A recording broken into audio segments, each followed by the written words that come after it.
Jason. Thank you for coming on.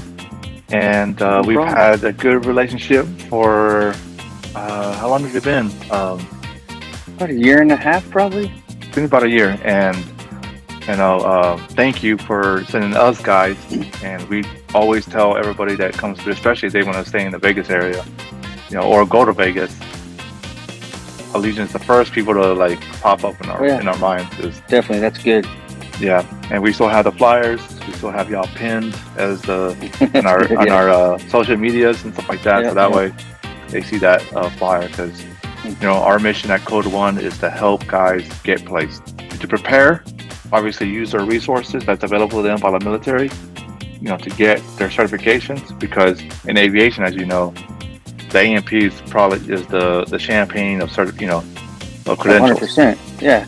And you can probably agree with me, a bachelor's in aviation maintenance is not going to hold weight as an A&P. It does you nothing. Yeah, most places won't hire you with a back. I mean, it really means nothing in the outside world, Right. It looks good, but it means nothing. Yeah, exactly. And we've had some candidates call us. It's like, I thought I can get away with not getting my A&P, and I got to end up getting a bachelor's, a master's, and aviation. If they ask you, what's do you have an A&P? So here I am, trying to get my A&P. Yeah, right. I know you did your efforts. You worked hard, and I know you are probably more passionate than I am on the placement, or just as passionate as I am to make sure these guys are in a good place. Definitely. All right. So tell me a little bit about yourself, some of your background, and a little bit about yourself as a aviation maintenance technician recruiter. Okay, so I was in the Air Force for 30 years, retired as a chief in August of 21. Went on looking for jobs, trying to figure out what I want to do when I grew up, Yeah. Ended up at Allegiant because one of my neighbors worked there, and he hooked me up with a job there. And I wanted to be around maintenance again because I missed maintenance because I was aircraft maintenance, my whole career. And I want to be around maintenance again. And I didn't really want to work on the aircraft, of course, because I'm old and kind of worn down a bit, but I had an opportunity to actually recruit Air Force folks or military, any military or veteran, recruit them into Allegiant by using, for one, Code 1 maintenance as a stepping stone to get their A&P certifications and come on and work for Allegiant at our different locations. We have 29 bases across the United States. So crew chief wise, I was a weapons loader by trade, but still I was in aircraft maintenance, my whole career. So aircraft maintenance, but I myself didn't get my A&P, but I believe I have enough time as pro super and QA and whatnot to go ahead and do that if I wanted to, but really no need now. I mean, I know who I'm recruiting. Work with you guys, helped out a lot, helped my knowledge base a lot, and got me into knowing exactly what forms I needed, what procedures need to happen, and I ended up getting, I think 25 personnel worth from Allegiant that they were going to pay for 25 folks to go through the course every year. I petitioned for that or whatnot, and then we got that money, and then signed a contract with you all, and the rest is history, basically. We just started sending people to you. You kept sending people to us, not only the people that we sent to you to get trained, but also other folks that were in there.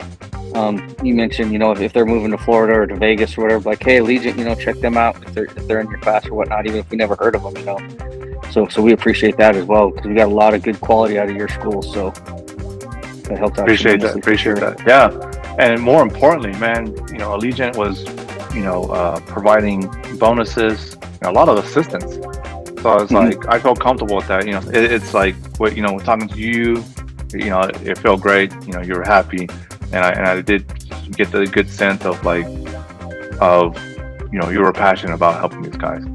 So that's why it's easy and, have some conviction behind my word with, sending them over to Allegiant. Yeah, for sure. That's how the whole relationship with you and I went. Was we could tell we're both passionate about helping out military folks. Veterans all across the board. We wanted to help them out. We weren't worried about making money or making anything like that. Just getting guys into the classes, getting their A&P, and getting them started on their life. And getting them helped out, because so many people go through their military career and don't have their A&P, because they don't realize it. You can work on aircraft in the military with no A&P, but once you get out, you need that A&P, you need that pink slip. So. Without it, they're kind of useless. Not useless, I don't mean to say that, but they're kind of, they can't do anything without it, Yeah, it's opportunities are limited when you don't have that. For sure. So I guess going a little bit into that is before we started sending you people or sending you military technicians, what were you doing before? Just getting their 8610-2 signed off. That's all I was doing. I was just trying to help the guys try to start their process, in getting their A&P, which the first step, is getting your 8610-2 signed off by the FAA. So yeah, just getting that signed off, because that's the first step, because we didn't even know about Code 1 really. I was starting to do my research on the different schools and everything. And then once I found you guys, we had the conversation, we built a relationship. Then is when I started asking Allegiant for money to pay for the guys to go through the course and everything. And it just worked out, and it just took off like a rocket ship basically. But yeah, at first I was just helping guys start their A&P process, not actually send them all the way through and get it from cradle to grave. Now that you said that once you started sending them to us, you weren't always. Now you're saying that your work was a little more lightened up because of it. Your load was lightened up. But my load got more actually, because I got more and more candidates. Once word spread that we're paying for them to go to Code 1, the flood doors open. I mean, the floodgates open up, and there are people coming in from all left and right. So we had quite a few people that were interested. And of course, we started to we had to pick and choose the right ones, because certain people didn't have the passion, the pride that we're looking for and everything. And but once we got word that we would fly people from Florida or from South Carolina or whatever, from Minnesota, we had a guy from Minnesota, and then we'd send them to the course, we'd pay for that, and then send them back, and they'd go to work. And we got very busy very quick. I actually needed an assistant there for a little while. So it was awesome, man. It was just great. It worked out so great, because I think it really blew the people's minds at Allegiant, because they didn't expect it to be that big. Actually, they didn't expect it to be that. They didn't expect to work that well, I guess.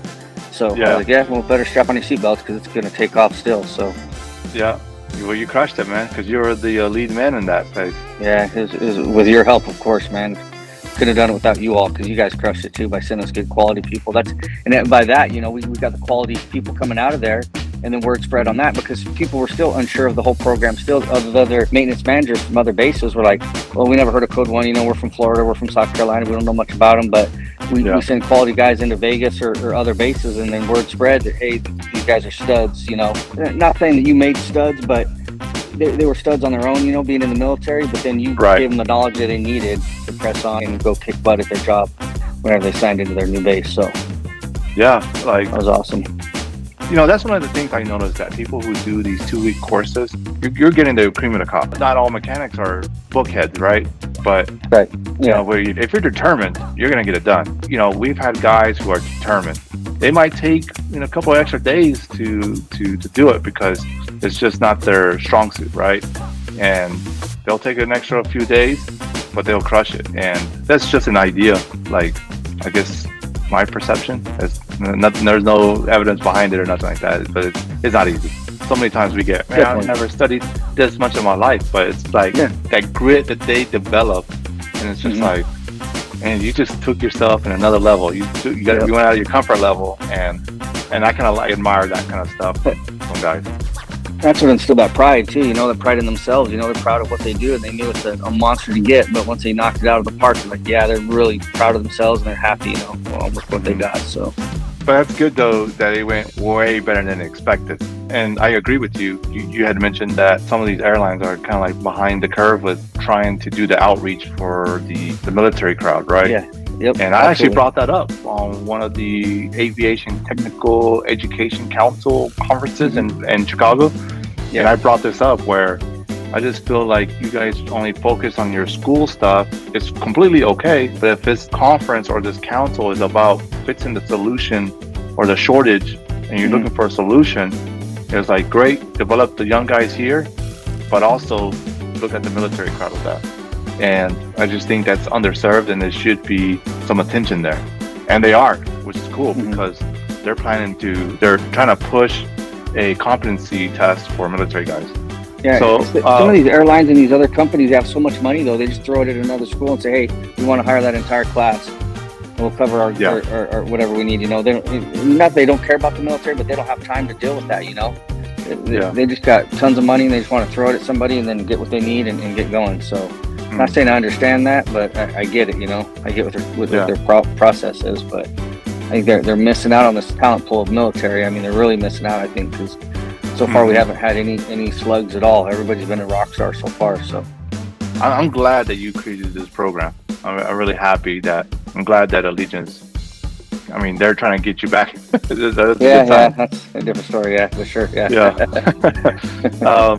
What would you like to see some of these, like this whole process for recruiting to improve, like change or improve? I wouldn't. I can't. The only thing better would be quicker, but I can't ask for quicker because 2 weeks is quick as heck anyway. You know, I mean, that's extremely fast to be going through this course. So I don't want quicker. I don't want. I mean, I can't say better because they're all coming out solid. So yeah, it's already fast enough.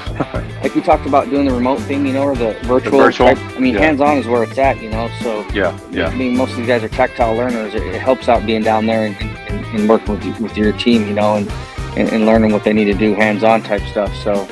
From my side, what would you like to see improve or change? Just more. I mean, there's a huge shortage of mechanics, so it's going to get bad before it gets better, or worse before it gets better, I believe. But just more folks, and then no kidding, exactly where they want to go, because we have so many bases that we can offer them, and I could probably work with you better by showing you our openings, you know, before they hit the streets, before they go on the internet or whatever for the job.